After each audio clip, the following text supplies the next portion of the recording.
பிரியமானவர்களே, இயேசு கிறிஸ்துவின் நாமத்தில் உங்களுக்கு என் அன்பின் வாழ்த்துக்கள். கர்த்தருக்குள்ள சந்தோஷமா இருக்கிறீங்களா? மகிழ்ச்சியா இருக்கணும் நீங்க எப்பமோ.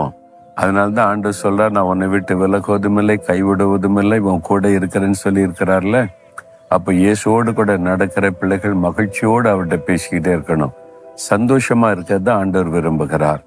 துக்கத்தை உண்டு பண்ணுகிற காரியத்தை ஆண்டவருடைய பாத்துல வச்சுட்டீங்கன்னா துக்கத்தை அவர் சந்தோஷமா மாற்றி விடுவார். பிறகு இதுக்கு நீங்க துக்க முகத்தோடு இருக்கணும். சரி, இந்த நாள்ல ஆண்டவர் எனக்கு என்ன வசனம் சொல்லுகிறார் அப்படின்னா, எரேமியா 30:19 ஆண்டவர் சொல்லுகிறார், அவர்களே நான் மகிமைப்படுத்துவேன், அவர்களை நான் சிறுமைப்படுத்துவது இல்லை. உங்களை பற்றி தான் ஆண்டவர் சொல்றாரு. என் பிள்ளைகளை நான் மகிமைப்படுத்துவேன், நான் அவளை சிறுமைப்படுத்துவது இல்லை என்று ஆண்டவர் சொல்றார். நான் ரொம்ப சிரமப்பட்டு போயிருக்கிறேங்க. குடும்பத்தில் ஒருத்தரும் மதிக்கிறது இல்லை. வேலை செய்கிற இடத்துக்குள்ள கூட எல்லாமே என்னை சிறுமைப்படுத்துறாங்க. என் பிஸ்னஸ்ல கூட நான் சிரமப்பட்டு போயிட்டேன். லாபம் இல்லை, ஒரு ஆசீர்வாதம் இல்லை. ஏதோ கஷ்டப்பட்டு வாழ்கிற இடத்துல எல்லாரும் ஒரு மாதிரி தான் பார்க்குறாங்க, பேசுகிறாங்க. வாழ்க்கையில் நான் சிறுமைப்பட்டு போயிட்டேன் அப்படின்னு நினைக்கிறீங்களா? ஆண்டவர் ஒரு நாள் சிறுமைப்படுத்துவது இல்லை. சிலர் சொல்றது, ஆண்டவர் என்னை இப்படி சிறுமையா வச்சுட்டாருங்கன்னு சொல்லுவாங்க. ஆண்டவர் இப்படி சிறுமையா வைப்பார், நான் உங்களை சிறுமைப்படுத்துவது இல்லைன்னு சொல்றார். அப்ப எப்படி இதெல்லாம் நடக்குதுன்னா, பிசாசு எதிராளியாகிய சாத்தான் அவன் தான் அவங்களை சிறுமைப்படுத்தவே போராடி கொண்டிருக்கிறான். நஷ்டத்தை உண்டாக்கணும், அது ஒரு இழப்பை உண்டாக்கணும், தோல்வியை உண்டாக்கணும், அவமானப்படுத்தணும், சிறுமைப்படுத்தணும். அவன் தான் அந்த வேலை செய்கிறவன். அந்த சிறுமைப்படுத்துகிற அந்த பிசாசின் கையில இந்த விடுதலையாக்கி நான் உங்களை மகிமைப்படுத்துவேன் அப்படின்னு ஆண்டவர் சொல்றார்.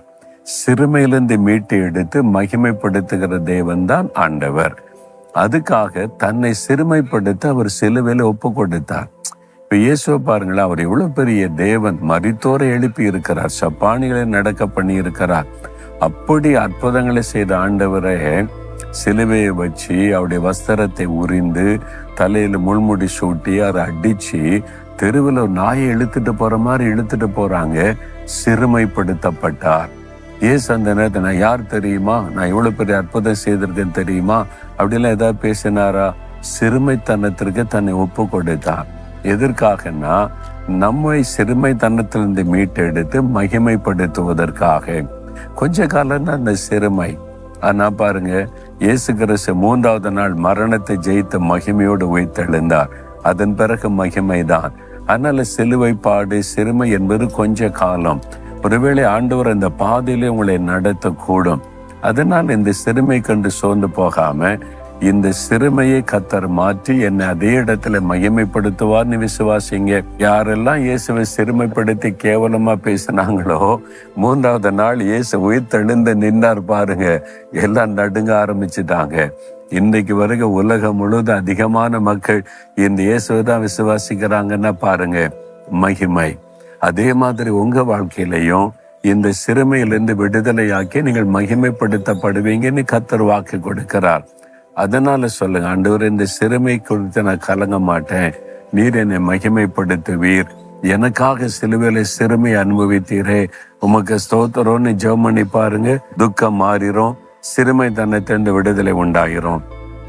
ஆண்டவரே, என்னுடைய சிறுமையை மாற்றி என்னை மகிமைப்படுத்த நீ சிலுவையிலே சிறுமைப்படுத்த அர்ப்பணித்து கொண்டீரே, அந்த அன்பை நினைத்து துதிக்கிறேன். என்னுடைய சிறுமையை மாற்றி என்னை மகிமைப்படுத்த போகிறதற்காய் ஸ்தோத்திரம், ஸ்தோத்திரம். இயேசுவின் நாமத்தில் ஜெபிக்கிறேன். ஆமேன், ஆமேன்.